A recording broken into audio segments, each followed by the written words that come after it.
Welcome in. You are speaking with the Meeple champion, and we are here to talk about the next stage of our list. Today, we're going to be starting off at 215, and we're going to be going through another 50 games, and hopefully today we're going to start to get a little bit closer to games that I would legit start picking.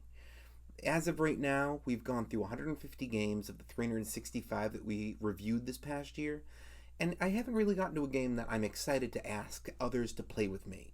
I've gotten to the point of games where I'd be excited if you asked me to play, but not really the other way around. But why don't we jump right in? And with 215, we're going to jump right into the game Cuba. Now, Cuba is kind of like playing Puerto Rico.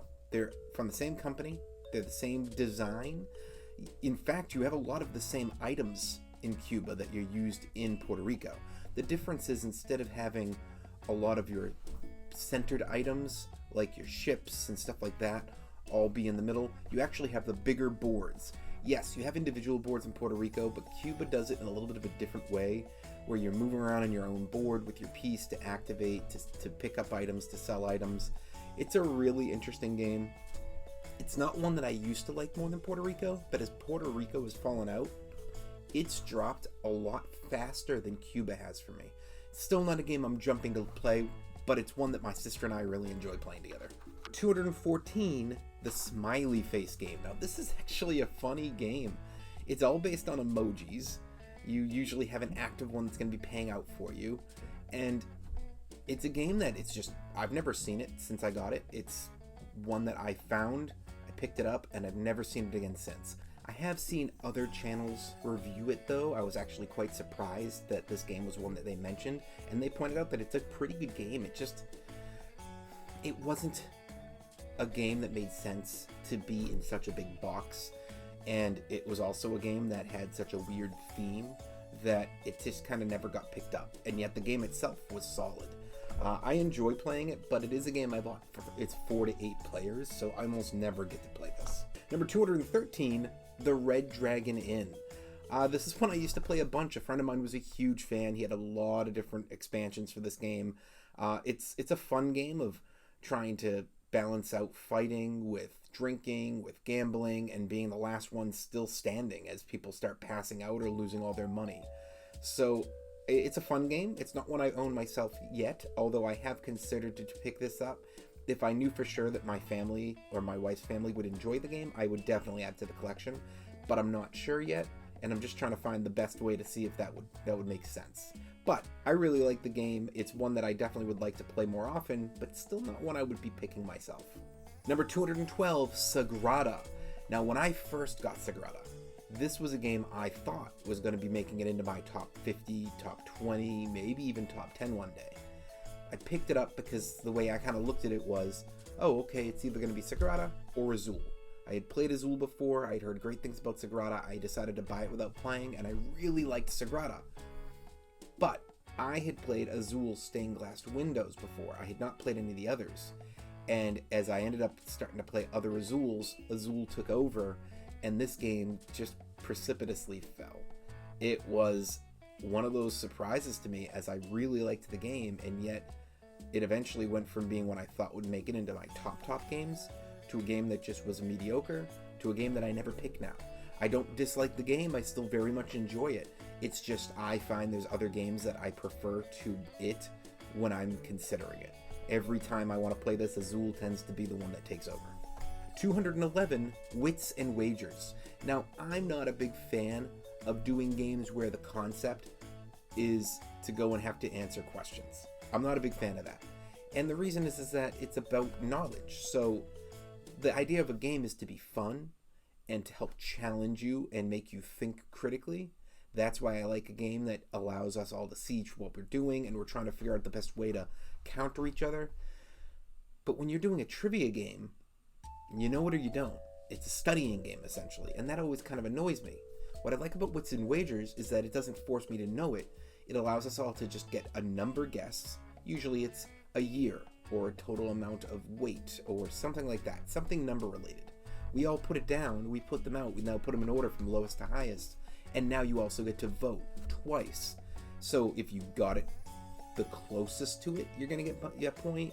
If you voted on the one that was correct, you could get a point. So if you were right and you voted on yourself twice, you get 3 points. And you earn poker chips that represent your points. And on the last of the 7 rounds, you now have the option, when you do out your two bets, to potentially put poker chips on top to multiply the bet. And then you see who wins. So it's not a game of knowledge, it's a game of really knowing each other. Oh, it's a sports question. I know this person would know it. Oh, it's a question about some type of a movie. This person would probably know it. And trying to jump in on the best situation of who may know that. 210, Cover Your Assets. Now, this is a game from Grandpa Beck's, and I like their card games. It's not one that's one of my favorites from them, but it's good. It's an acceptable game. Yes, compared to wanting to go play one of the better versions of a trivia game through the Wits and Wagers, Cover Your Assets allows me to shift back into more of my tone of style game. This was one that I think back in middle school, high school, would have been a much bigger game if I knew it back then for me. It probably would have been a top 10 game for me back then, but today, having learned the game for this past year, it's a game that's never going to crack my top 100. Unlikely it's going to really go much higher than where it is right now. It's a fun game to kind of just throw in there on a lazy Saturday, but that's about it for me. Number 209, King of 12. King of 12 does something I'm always trying to do, which is take a few random mechanics and throw them together. They just didn't try to go overboard, so they made a smaller game, and I like that. The fact that this isn't something that they were like, hey, how can we take dice rolling and throw it together with cards and card management, and they didn't confuse it and try to make a big 60-minute game.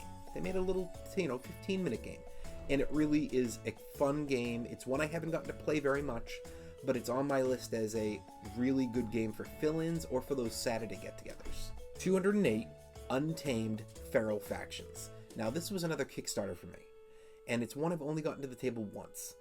It's kind of got a smash-up element to it, in the idea that you're going to get different decks, you're going to shuffle them together, and that's going to be your starting deck.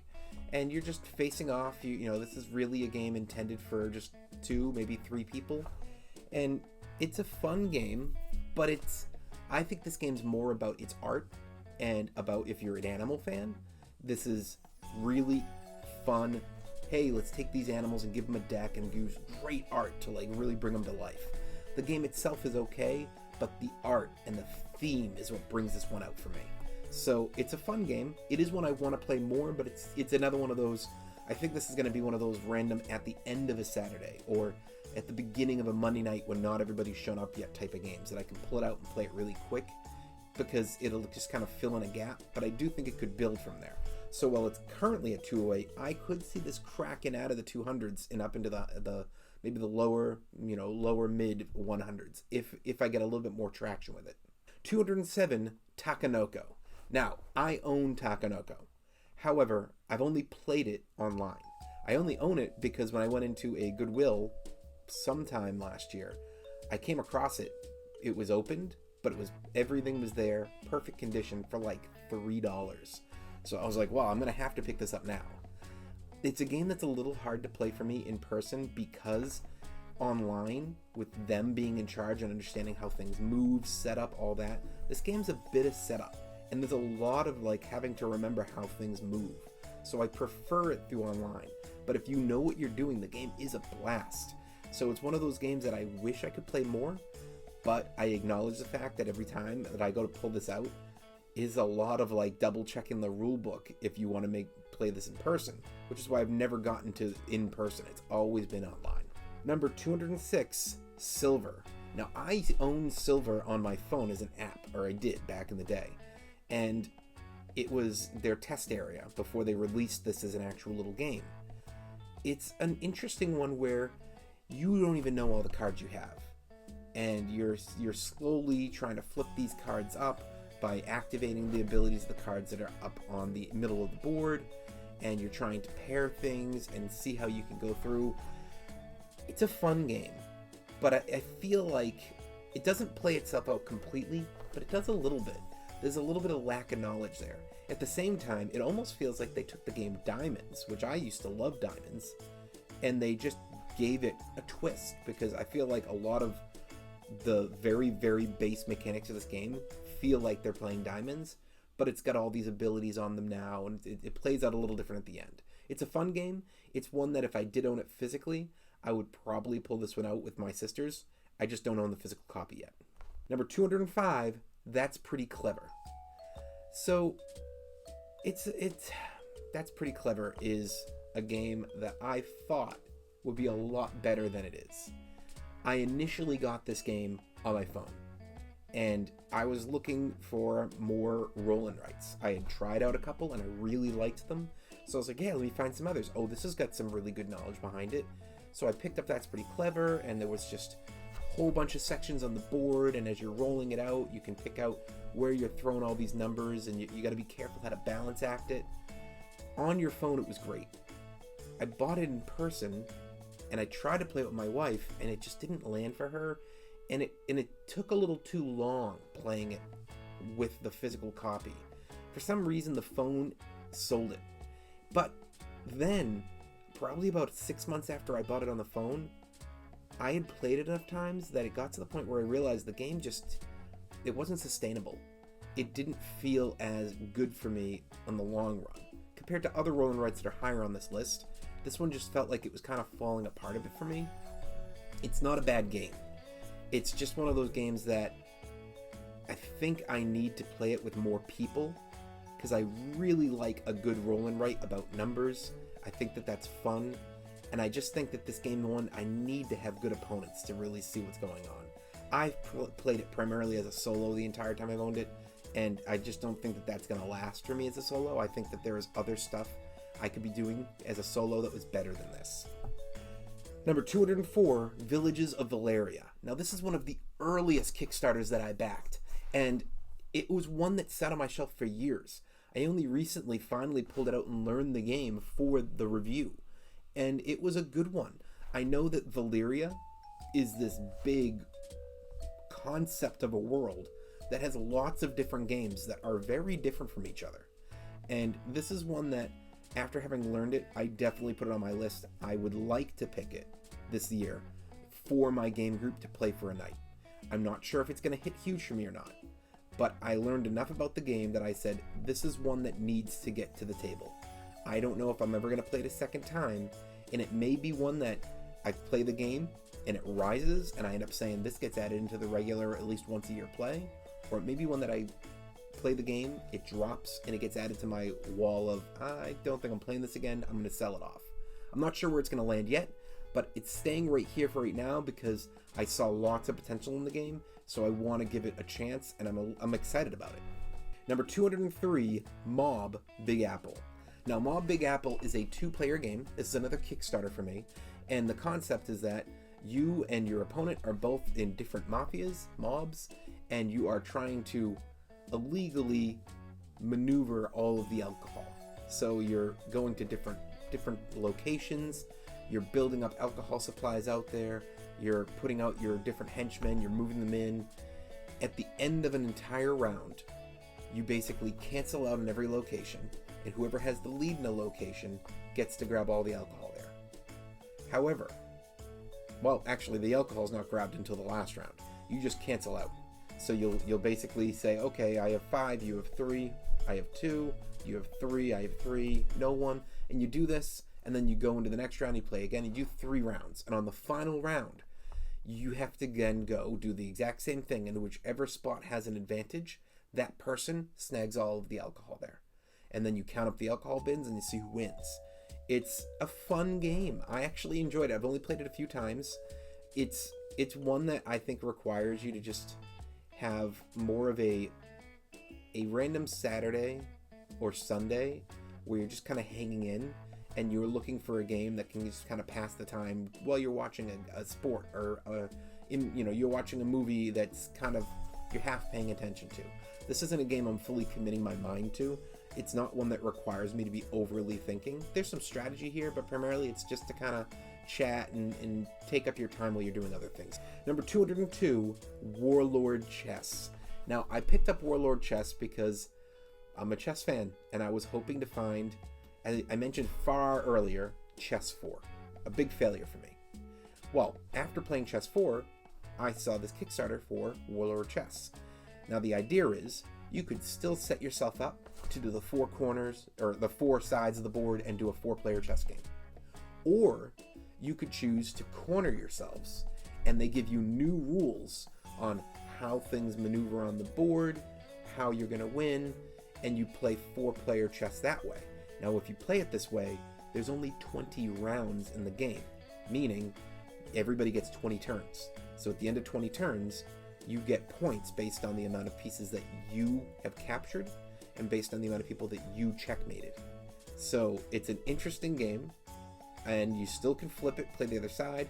And of course, because of me, when I did this, they have a load of different colors, and I went with 4 like extreme powerful colors, like hot pink and like neon green, and a really good orange, and I think yellow was my 4th color. So I went with a little bit of a bright chess setup for my pieces, but I really like the concept. You can still flip it over, and it has a 2-player chess board on the back of it, so you have really 3 ways to play the game, and I really appreciate it for that. I also appreciate the fact that if my daughter is interested in chess when she's getting older, or somebody else who's on the younger side and hasn't really played before, because of these colorful pieces, I could fill these into the other side of the board for a 2-player game, and it gives it a little bit more life compared to your classic, people who are playing with the white and black or brown or tan or whatever it may be.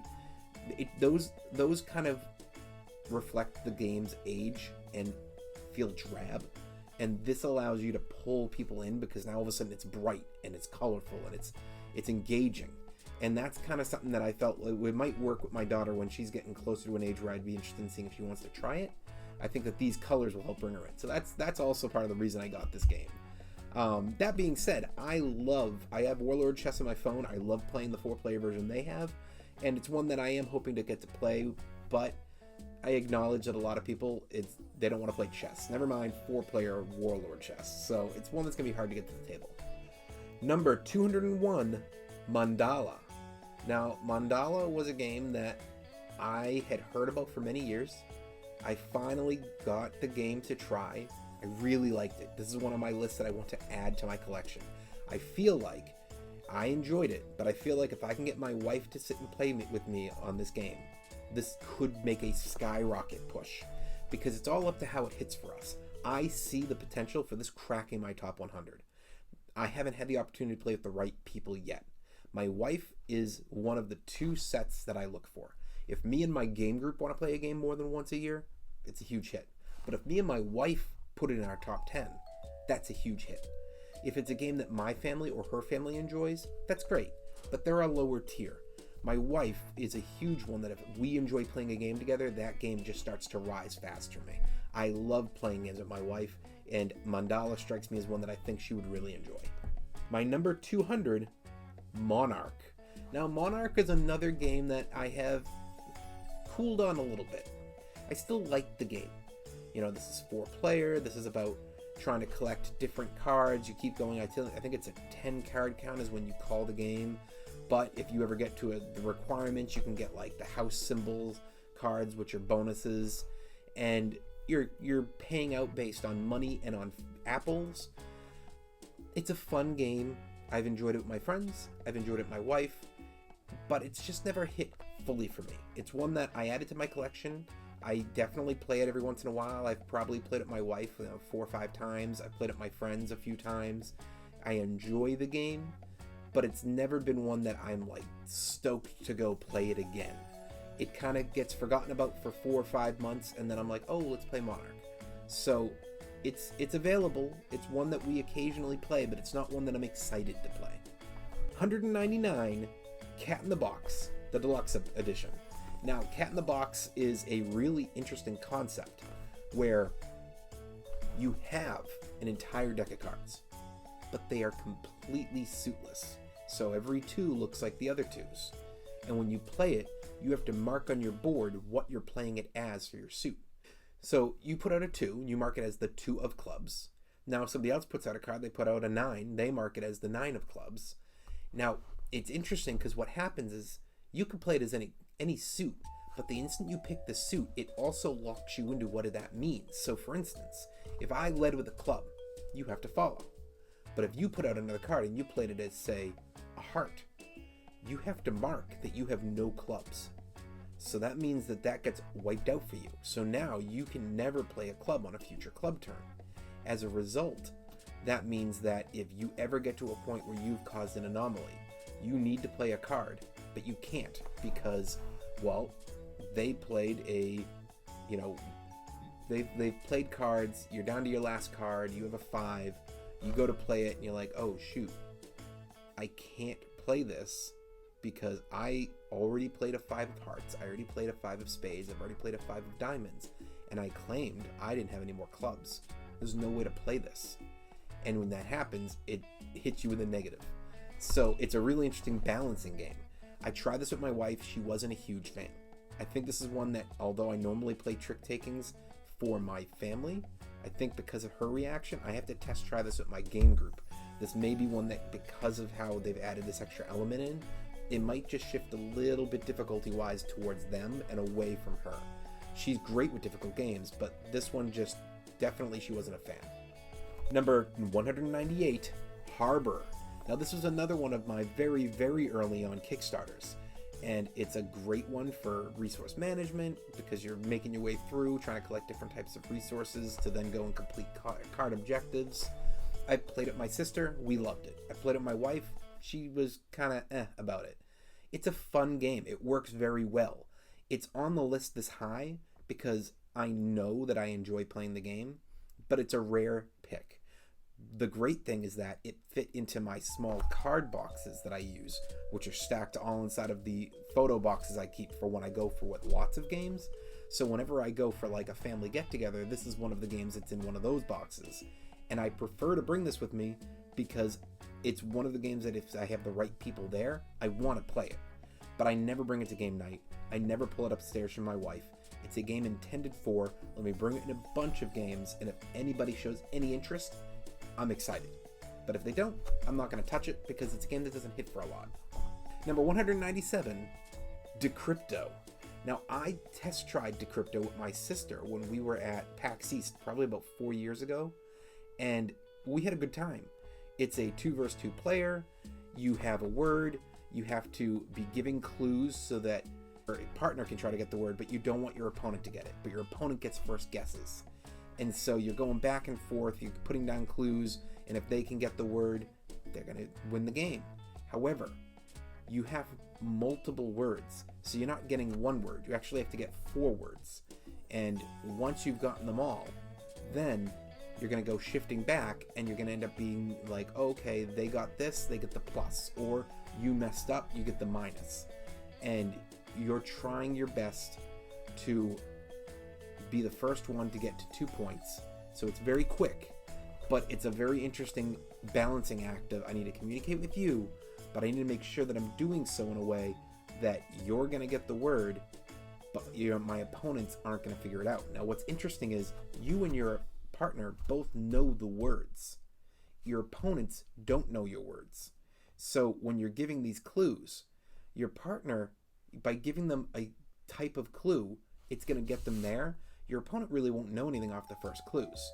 It's as you start to make more clues that they're starting to connect it and go like, wait a minute, what do these connect as? What are they trying to tell each other? So it's an interesting game. I actually really enjoy this, partially because it feels a little bit more party game-esque in a way. However, it's 4-player.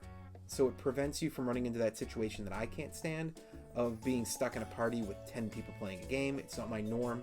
If I want to play a bunch of people playing a game, I want it to be a real good, regular sit-down board game. Number 196, we just mentioned this group of games not long ago. Azul, Stained Glass of Sintra.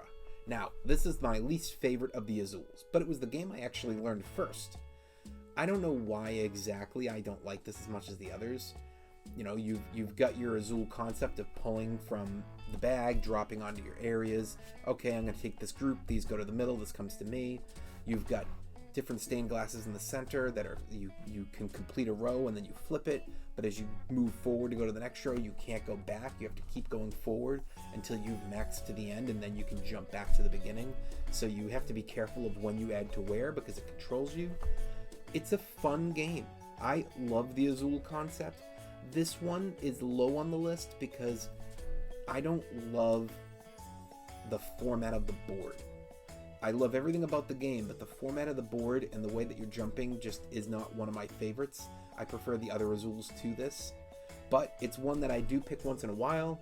My wife and my sister both love this game, so this is one that does get picked on occasion, and I just love Azules in general. It's good to have this one because I love to have the option of, if I'm overplaying the other ones, I can jump to this one that I don't love, but I still enjoy, and I can play this to throw myself for a little bit and then go back to the ones I prefer.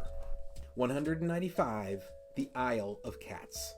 Now, I thought this would be much higher on the list, and I don't mean like when I was forming the list, but I mean when I got the game. It just has not fully hit for me yet. I've played it with my wife. I've played it solo. I feel like there's a piece of the game I haven't fully grasped yet. There's a lot of cards, and I feel like I'm not getting a full use of everything from the base game. I have the expansion to go to 6 players. I love Tetris styles. I love having to cover certain things on the board. I love trying to complete cards that give you bonus points. Everything about it I should love. But it just hasn't fully hit for me. I think this is a game I need to get played with my group of friends and see if maybe that makes the difference. I thought this would be more of my wife and my family, but maybe I'm just using it in the wrong group. But I just have yet to fully embrace this game. I didn't think this would be a game when I bought it that I'd ever see fall out of my top 100, and it's never even been in the top 100. I got it, I've played it multiple times, and I don't prefer this to so many other games, and that's very disappointing to me. Number 194, Smash Up. Now, Smash Up used to easily be in my top 50. Maybe higher, I'm not sure exactly where I would have ranked it before, but when I was first gaming out of college, Catan, Ticket to Ride were the intro games. But a couple years in, one of my friends picked up Smash Up, and I ended up getting the game as well, and this was a really popular game for us. We were playing this on a weekly basis for a while. I greatly enjoyed Smash Up. However, it's a 4-player max, and it is a game that starts to get a little bit waning, as you may have certain decks you don't like to play as, or you don't like to face, or certain combos that are really bad together, or that you hate to face because they're way too strong, and you might have certain bases that you're trying to get to that just annoy you. This is one of those games that, depending on the randomness of what was passed to everybody and what was thrown to the center, you could have a totally different reaction to the game. And so it was one that kind of was a up and down for us. Sometimes we'd have a great game, sometimes we'd have a mediocre game. And so this one's definitely fallen. Part of the reason as well is that this was a game that was one of the big games from my original game group. When I moved out of that game group into a new group, this game did not come with me. It's not one that my game group plays. It's not one that my family ever liked. It's not one that my wife has ever really wanted to try. So it's just a game that's basically sat on my shelf now, unplayed, for close to 7 years. I used to have extremely good feelings about this game, and this is a game that I think I want to play again, but I need to find a group that I know will enjoy it, and as of right now, I just don't have any group that would. Number 193, Suro. Now, Suro's another game from my old game group, but it wasn't really a game group night type game. We rarely picked it on a game group night. It was more so when a few of us were getting together for a dinner or to watch a movie at our house. We'd pull this out while we were eating or while we were watching the movie, and we would play this 3 or 4 player. Once in a while, we pulled it out at game night and we actually played it at like max player count, but not often. But it's a fast game. This is 5, maybe 10 minutes. This is a combination of luck and just trying to kind of be ignored. I'm going to stay in my corner, don't pay attention to me. It's a fun game. I enjoy the game. But it's definitely one that, as I watch it and I learn more about it, I was kind of like, all right, it's just a maze. And it just kind of slowly fell out for me. It also didn't help that the 2 people I played it with the most, one of them moved across the country, so that lost us the person who I think owned the game. And then the other person just went on, they and myself, both different game groups now, both had, got married, had kids. So all of a sudden, the 2 people who was really the norms for me, if we played a game of this, the 3 of us were playing, and then maybe other people joined us. Suddenly, the three of us are never gaming together. And as a result, this game just kind of disappeared. Number 192, Pit.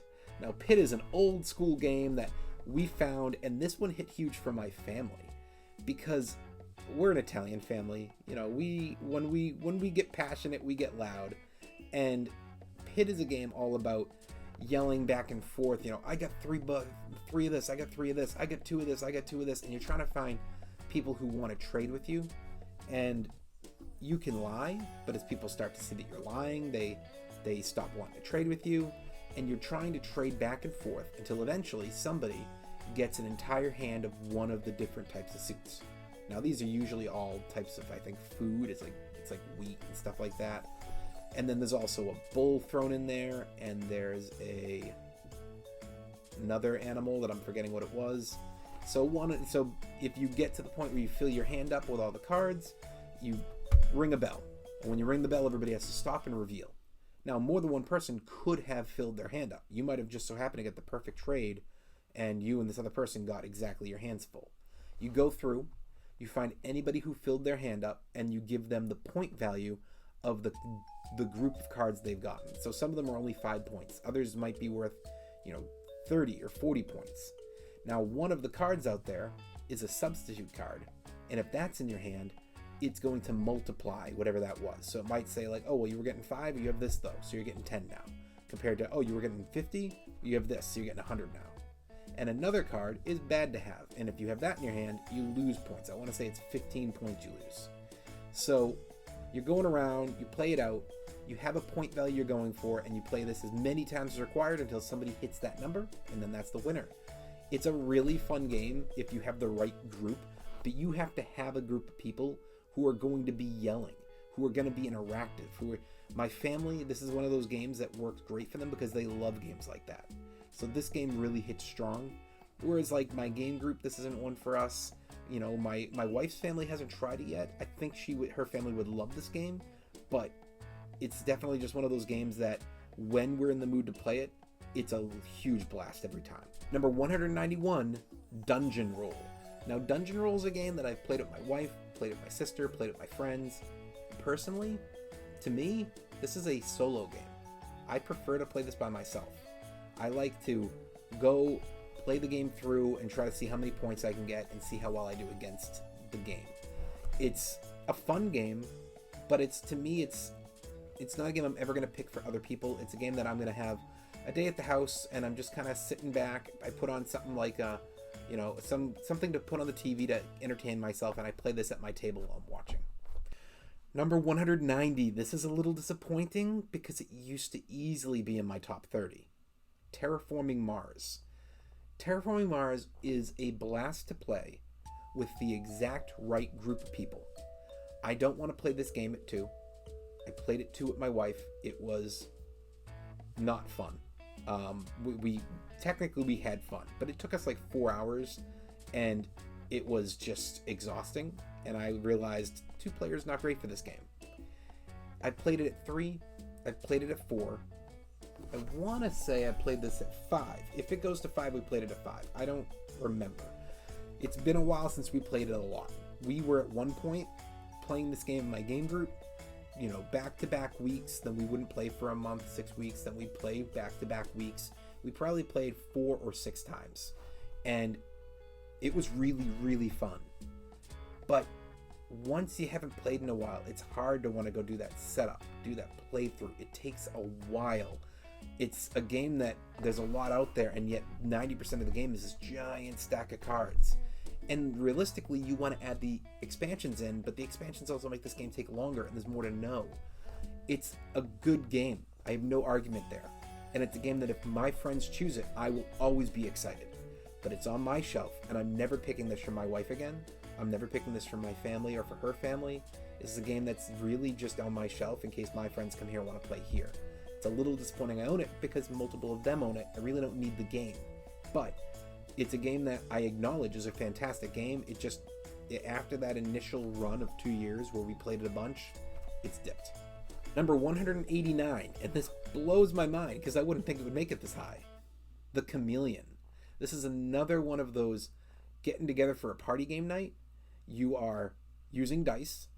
You're rolling them both, and what you do is that you have a group of clues that are 4x4, and then you have a group of cards that you're passing out. You roll the dice, and the dice will say, okay, yellow die here, blue die here, take the numbers, find the spot. That spot is going to give you now a location. Using that location, you now look at the 4x4 grid. Now you know your clue. Unless you're the chameleon, who does not have anything to give them a clue. So what you're doing is, all the players who have this clue, this grid, are going to have the same clue to then go find the correct clue on the exposed ones on the board. The chameleon's job is to blend in. So they're trying to, just like the rest of us, all of us have to wait until revolver's in our hand and everybody has a one-word clue. And then starting left of whoever dealt out those cards, everybody has to start giving their clue. The chameleon has to be fast. They have to be able to quickly adjust. Now, if you're the first one up, it's going to be tough as the chameleon because you have nobody to go by. But if you're like third or fourth or fifth, it's going to give you a bit of an advantage because now you have a chance to at least hear a few words and try to quickly throw something out that sounds similar, that's in the realm. And everybody then starts arguing, and eventually, when everybody feels like they're done arguing, you're going to go, okay, you ready? Everybody ready? Hand up. And 1, 2, 3, and you all point to who you think the chameleon is. If the majority of people guess the chameleon correctly, then the chameleon has lost. However, the chameleon now has an opportunity to guess the word. If they get the word, one try, 1 out of 16 chance, they get a point. If they don't, then everybody else gets a point. And if the chameleon tricks everybody, they get 2 points. So you're playing this out. Usually you are supposed to have some type of point value. In my family, we just play for the fun. They really don't want to do it as a game, so we just do it for the round, and then we all laugh about how good or bad the chameleon was. Number 188, Above and Below. Above and Below is okay. These guys put out a game that I've played this 4-player, I've played this 2-player, and every time I play it, I have a good time. So it's hard for me to place it lower on the list because I acknowledge, no, every time I get this to the board, to the table, I really have a good time playing the game. And it's a game that I think my daughter will enjoy, and it will be a pretty good game for her when she's on stage 2 of games one day. That being said, I never pick the game. It's one that others pick, and every time I'm always kind of like, oh right, this is an okay game. So it's a good game. It's one that I don't think I need to play more often, but I acknowledge that every time I get to play it, I have a lot of fun. 187, Reign of Dragoness. Now this is a newer card game. I believe it's also from Grandpa Beck's. This is all about, you have different groups of dragons, depending on number of players. You add so many groups of dragons along with the bonus dragons. I've only played it one time. I learned it for this, and so it's been a while since I played, so I don't have a lot of memory around the game, unfortunately. I know the reason I kept it so high is that 1, Grandpa Beck's is a dependable game. 2, when I played this and when I played Cover Your Assets, this was the game I preferred. 3, I love a good dragon game. I love the theme. And 4, when I played the game out, it was a game that I said, oh, my wife, my family, and her family all would love the game. So I know it has lots of replayability in it. It's not one I've gotten to pull out yet, just because I did not play games repetitively that I learned for this year, because I was trying to constantly learn new. This is a game that's going to be probably in that possible rising list, because I think that once I get it to the table, as long as it's not disliked, it's a game that could be seeing a lot of replayability in my family groups, and that will have an opportunity for this game to rise up for me. If the game doesn't hit for them, then there's a chance it could just kind of plummet, but we'll have to see. Number 186, Shadowhunters. Oh, this is such a good game, and it's low because it's so hard to play. You're all being dealt a different card that gives you different potential groups that you're in. There's like a shadow group, there's a hunter group, there's a neutral group. You don't know who your partners are. You have different winning conditions. There's a way for this game to end where you could have 3 or 4 different people win on the same turn, and they all get the win. Because it might say oh, well, if you kill off two hunters, then you win. Or if you are the last of the neutrals left, if you do there's all sorts of ways they win it. There's multiple spots on the board. You roll dice and it says, okay, depending on the die roll, you always have like 2 options that you can go with, and it allows you to switch cards, grab cards, add things to you for your equipment, or give you the opportunity to re-roll. It's such a fun game. I've only played it 2 times. The first time didn't go great. It was with my family and it just wasn't the game for them. But then I played it with my game group and it hit huge and we loved it. And this is a rare game. So this is one of those games that I want to get this to the table more, because it's not worth keeping if people don't want to play, because this game's worth money. This is one of those games that if I know I'm not going to play it again, I'm not keen to keep it in the collection so that I can say, oh, I own Shadowhunters. I'm going to sell it because I can probably make a lot of money from this game.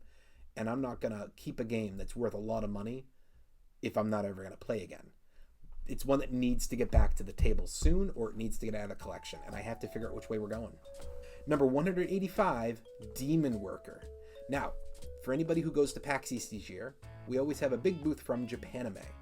This year, when I went to Japanime, I was checking out a corner. Somebody from them came over and were talking to me, and I just mentioned like, oh, well, I'm trying to pick out a game. I want to pick something that's new that I haven't played before, that I feel like I could do a good review on. They were like, oh, you review? And I was like, yeah, I have a small channel. It's not big yet. I only have a few hundred subscribers. I'm rising. It's my first year. I'm shooting PAX East. I put out a small video if anybody watched that earlier this year.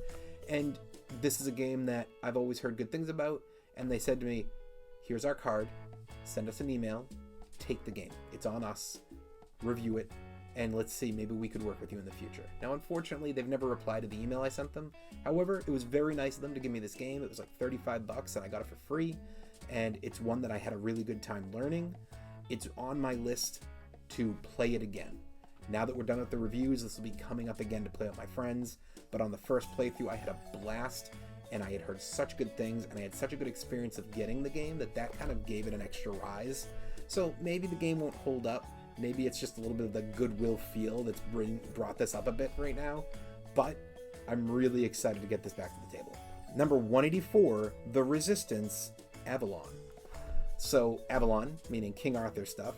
I love the Resistance. The concept of we're all on a mission, but some of us are traitors. We have to pick our group. We're trying to figure out, oh, well, somebody betrayed us in this group, so now we know if there's 2 traitors that at least one of them's over here. I love that. But when you bring in Avalon, and all of a sudden you have a combination of things, because one is, you always have in the regular game of Resistance, here's your group, 5 people, 2 of you are traitors. Well, now, one of the 3 on the other side is Merlin, which means he knows who the traitors are. But he has to be careful, because if the traitors are defeated, they get a guess on who Merlin is, and if they get it, they win the game. And then if you want to go even further in, if you have a big enough count of people, you can bring in Mordred, and Mordred gets to know who Merlin is.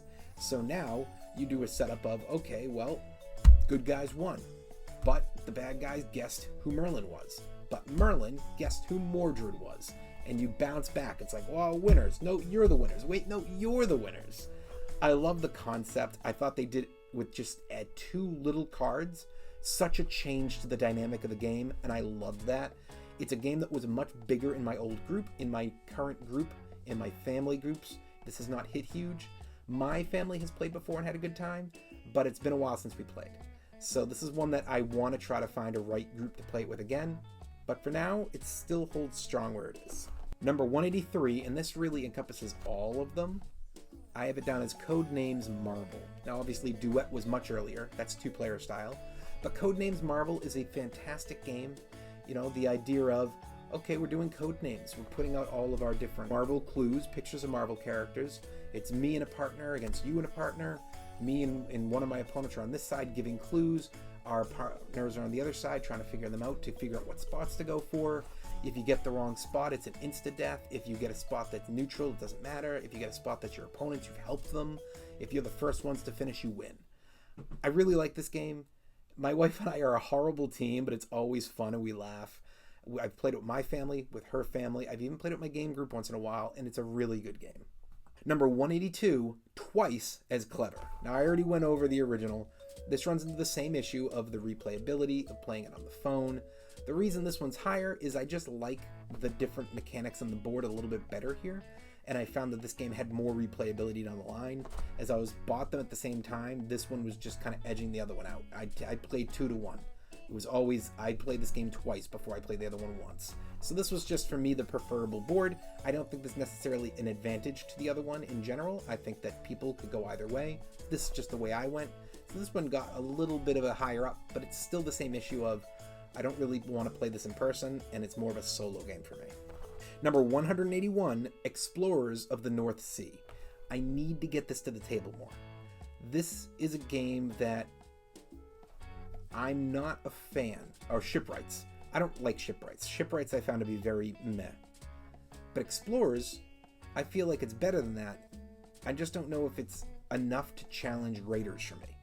And I need to play this more than the one kind of game I played. I played it to learn it for this, and I haven't gotten back to the table since. And I really want to get a few plays of this in a row and try to figure out where this lands, because I see the potential for this to not ever reach Raiders, but be really close to it. I'm a big fan of all the West Architect games, and I love the Raiders game. I don't like Shipwrights, and this is a game that I'm like, it should be higher up. Most of the time this game company works for me, so this game should be better for me, and I need to get it back to the table. I liked the concept though really well, and I want to try to play it a few more times and just see how it really works on a norm for getting out there. Number 180, Guildhall. Now here's an example. Guildhall is fine, but I really feel like Explorers shouldn't be below that game. That being said, Guildhall is a game that a friend of mine owns, and it's kind of about building up your groups. You're trying to get as many of the same card as you can. You're trying to get multiples of the different cards. And I like the game. It's actually one I would consider to buy for myself. When my friend picked it, I didn't think I'd like it, and I loved it. So I had a really good time playing this game. It's not one that I expect to play again, only because I don't think I or anybody from my game group are going to pick it. It would only be him, and he almost never picks a game twice. That being said, I would be very happy to try it again, and I think this is one that needs to get back to the table. Number 179, Space Base. Now, Space Base is a game I've played exclusively through Board Game Arena, and I really like the concept of this game. I've only ever played it with unknown opponents. I really want to try this game with my friends. I think this is a game that I've had a really good time trying it. It's interesting on how, like, you're doing your role to activate locations, to get stuff to spend, to go get more cards to add to abilities, to make your cards better for future roles. It's a bouncing all the way around. And at the end, it's all about, well, which one of us is going to be able to get that big number first. I really like it. It's one that I think is got lots and lots of replayability in it, and it definitely could work for my game nights. Number 178, Jekyll vs. Hyde. Now, I love a good trick-taking game. This game's interesting because it's a two-player trick-taking game, which is not norm. And the tricks are very simple. You have 3 suits. When the first person plays, the color goes out, that becomes weak suit. Then you keep playing and you go, okay, well, they played this, so now I have to play a card that matches if I have it, unless you have one of the wild cards, which are the medicines. Then you keep playing, and as other cards come out, you start to increase them. So basically, it's green, it's red, it's purple. So if green comes out first, and now red comes out, well, red can trump green. And then purple comes out, purple can trump red and green. And you're playing it out, and the idea is that you're going to play this until all the cards that you guys have are out of your hands, and depending on if you're Jekyll or if you're Hyde, you're playing for different goals. Jekyll is trying to keep himself centered. He doesn't want to become Hyde. So in order to fight this off, he wants you and your opponent need to be getting the same amount of tricks. Hyde is trying to make it so that you turn. In order to do that, he needs you to not get around to drinking your medicine. In order to do that, he's trying to make it lopsided. Either he needs to win as many tricks as possible, or you do. So you play 3 rounds. During the 3 rounds, every time you end a round, you would count up all the different possible tricks. I believe there's 10 tricks in a round. So you count them all up and you go, okay, what is the number? If it's 5 to 5, you keep your piece right at the beginning, you're fine. But if it's, say, 7 to 3, minus 3 from 7, you have 4, you move 4 spots. If at any point you've moved to 10 spots, Hyde wins the game. If you get through 3 rounds and you haven't hit the 10 spot, Jekyll wins the game. So it's a really simple game, but it's interesting because Jekyll could be killing it for 2 rounds and then Hyde just snakes it in the last. Or Hyde could just win it right off the bat in the first round. I really like this game, but it's 2-player. It's great to have an option there, but it means it's just not one that I'm going to pull out for game nights. It's not one that my wife liked. It's more for like me and my sister, so it's a very rare to play game. Number 177, Phase 10, the dice game. We already went over Phase 10, I think, a couple days ago. The card game was fine, but my wife and I love the dice game. We've played this a bunch. We pull this game out randomly when we aren't looking to think for a game and we just want to have some fun. This is one that can make it onto planes with us, that can make it on family vacations, and we just kind of are trying to waste an afternoon. This is played a lot. However, it comes and goes. There's times where we're playing this on weekends and on weeknights and on vacations, and there's times where we don't touch this for 6 months or a year. So we've had this game up and down. It's not one I choose, but it's one that she chooses, and I'm happy to play it with her. Number 176, Dice Forge. The thing that's frustrating about Dice Forge is as much as there is, it's a little frustrating. I wish that they would come up with a way to change the game a little bit. You know, one of the things that's, for me, always been like interesting is like, well, could you make it so there's a bigger game and you have to make more items? Or could you change something up with how you're using your abilities? I just feel like they could add something to as an element to make this another level of complexity. That being said, I love the concept. A couple of my friends enjoy it, but it's not a constant play. Number 175, Megaland. Now, Megaland is a game that is the easiest version from their company. Above and Below are from the same people who did this. This is an even easier version. Megaland is like the entry version of their games. And this is the one that I might be able to teach my daughter in about 2 years. Above and Below would come like a year or 2 after that. So, not a game that I'm jumping at because it's a bit too easy for me, but a game that I can play it with anybody, and it's a great intro game for other games from this company. It gives you an introduction to the idea of the hearts, the idea of the character cards, the idea of the art, and that's a great starting point. Number 174, Point Salad. Now, this is another game that I learned for this past year's reviews, so as a result, I've only played it the one time. However, I love the play on words. We all know about point salad games. It's been a joke for many years about there's so many ways to score in this game. That's what this game is, but it's intended. It's a pun, it's short, it's got great art, it's funny. This is a game that for me, I think I could play this with anybody. I think this could work for my family, my wife's family, me and my wife, me and my friends. It's a game that can be pulled out for all the groups, and that I think is an entertaining 30 minutes. And you might want to play it back-to-back games. You might just say, let's play it once and move on. You know, my wife and I could see playing it with us and families and playing it all night. My friends, I could see it being, let's play this game and then go play a real game. But I really like this game. I think that this is one that's going to continue to rise on my list. I want to get this to the table more often, and I want to see where it really hits. 173, Too Many Bones. Now, I just got this at PAX East. I spent a few different sessions of 2 hours at a time playing this game solo, and it was fun. I saw all of the potential for this game. You play 2 2-hour sessions, and you go, okay, I get it. I get the rush for this. Now, I want to play this co-op. I want to play this with my wife and with friends. I think my friends is where this is really going to hit. I wish I could have a 5th player for it, but I didn't get an expansion that allowed that. I don't know if there was one or not, but 4-player, if I can have the right group to play. The only issue is I wouldn't pick this for a regular game night. I think this is one that has to be a Saturday play because I think especially for our first play together, this is one that could take a while. I could see this being a 4 or 5 hour commitment. Maybe I'm wrong, but I just feel like it's going to be a very long first play. But I'm really excited to play this again. I really liked it as a solo, and I think it's one that I will pull out as a solo multiple times in a year.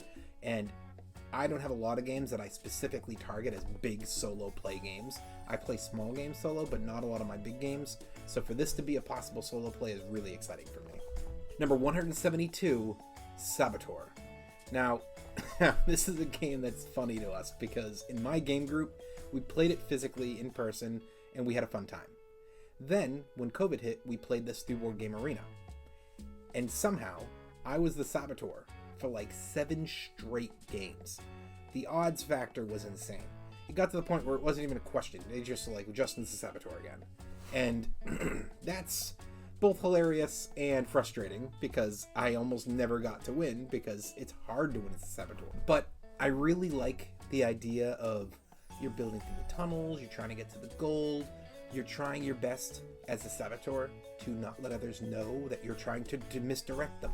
You know, oh geez, I gotta put something down somewhere, you know, I had to put this down, guys. I'm sorry, I know it redirected you, but it was this or that, and that one was closer, so I had to go with this. It's an interesting setup for that, but it's frustrating to be playing a game and not have control over whether you're going to be A or B and to have yourself constantly be A. I like the idea of the random assignment, but it is annoying when you're like, shoot, yeah, it's a big payout for the Saboteur, but it's hard to win that way. Like, it's hard to win as a Saboteur. I don't know why, but I found that the Saboteur is like gonna lose 9 out of 10 games. It's very difficult to win as them. But I do enjoy the game. It's one that we can play physically or online, and me and my game group friends really like it. I'd like to try this with my wife. I don't know if she would enjoy it or not, but I think it's a game that could hit for her. Number 171, Can't Stop. This is a Board Game Arena exclusive for me. I've never played it elsewhere, although it's not like it would be that hard. I just need to have 4 dice and a piece of paper to write things on. This is a game that I play all the time on Board Game Arena. Am I going to ask my friends to play this game with me? No. But am I going to jump online on a daily basis and play this for a quick 10-minute run because just looking to play a game? Yes. I extremely enjoy this game for that reason. It's one of those easy plug-and plays for me for any day on BGA, and I love that. Number 170, Othello. Now, this is one I haven't played in a long time, but it holds its spot because it's a 2-player game, and it's a game that when I was going to do my reviews and I was looking at old games, and I got this one near the end, I honestly forgot about it. And then all of a sudden I was like, wait a minute, Othello. I love Othello. I haven't played it in years. This was a game I used to play with my sisters or my dad, but it's one I actually think I need to get back for my collection. I believe my parents still own their version. I'd love to get a newer version for me, but I love this game. It's a great thinker game. This is one that definitely helps you with understanding what's going on the surroundings of a board. I feel like it's a good training game for your mind for paying attention to how can one drop affect the rest of the board and get you ready for a game like chess. Yes, it's a totally different game, but the awareness, the spatial awareness it gives you is fantastic. And I really like this game for that reason. And this is one that I always enjoyed playing. And I think my wife and I could have a lot of fun playing. 169, this is another old school classic. And this is one that's really me and my mom. Scrabble. I love Scrabble. Now, you might be looking at my list and going, Bananagrams was pretty far back there. How is Bananagrams and Scrabble so far apart? The difference for me is the board. I don't like the freestyle for Bananagrams. I love the containment of the board for Scrabble. I love the idea of it's not just about you or me knowing a word. It's about knowing when to drop a word, where to drop a word, how to take advantage of certain spaces. Setting yourself up with a word right now because you see like, oh, I got these 3 letters and I've got these 4 letters and I can do a 3-letter and a 5-letter word. If I do this here, I can set the 5-letter up and I don't think they'll see it. I love that concept. This is one that it goes in waves. Sometimes I don't touch it for years, and sometimes my mom and I are playing it every time I visit for, week after week after week. So I love Scrabble. It's still one of my favorite games all these years later. Yes, it's not one I'm looking to pick with anybody else. It's a me and my mom game, but you gotta have a few of those. Number 168, Nocturian. Now, this is a game I wish I could get to the table more often. And when I say more often, I mean at all. I got this game at a PAX East. I just got the game. I didn't get any of the upgraded materials. I don't think the game ever really took off. I've never seen the game in a store. I've never seen it advertised anywhere. I think that they put together a campaign probably through Kickstarter. That's my assumption is where this started. Got a bunch of extra copies made, brought them to the conventions, and probably sold out and made a little bit of a profit and kind of moved on, which is fine.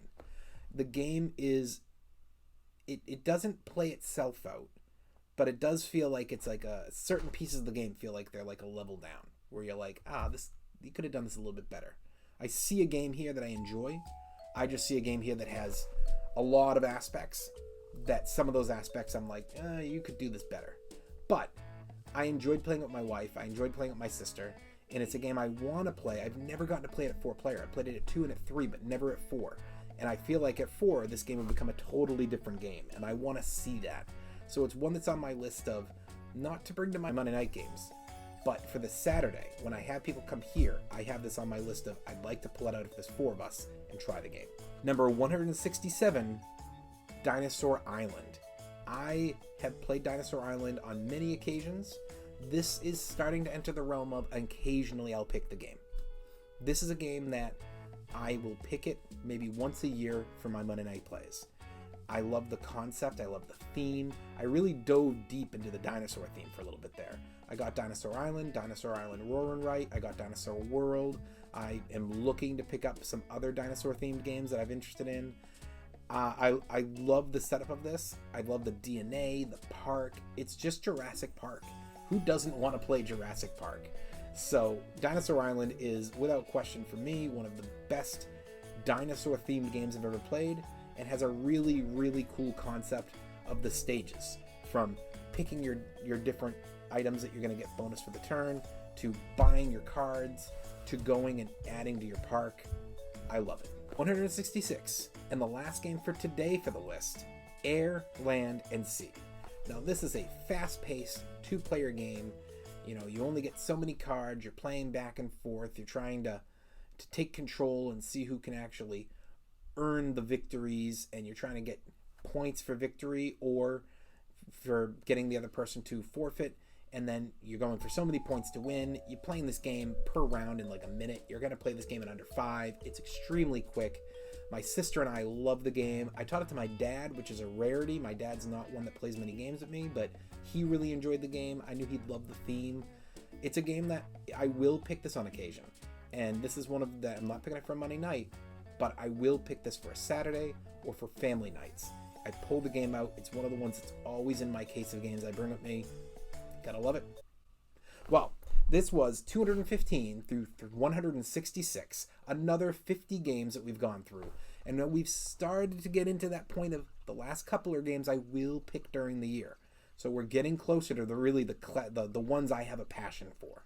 We'll be jumping back in tomorrow with 165 through 116, and we'll be seeing, hopefully, these start to shift towards games of having a much larger passion for. You have been speaking with the Meeple's champion, and I cannot wait to jump back in with that list tomorrow for you. Until then, I'll talk to you tomorrow.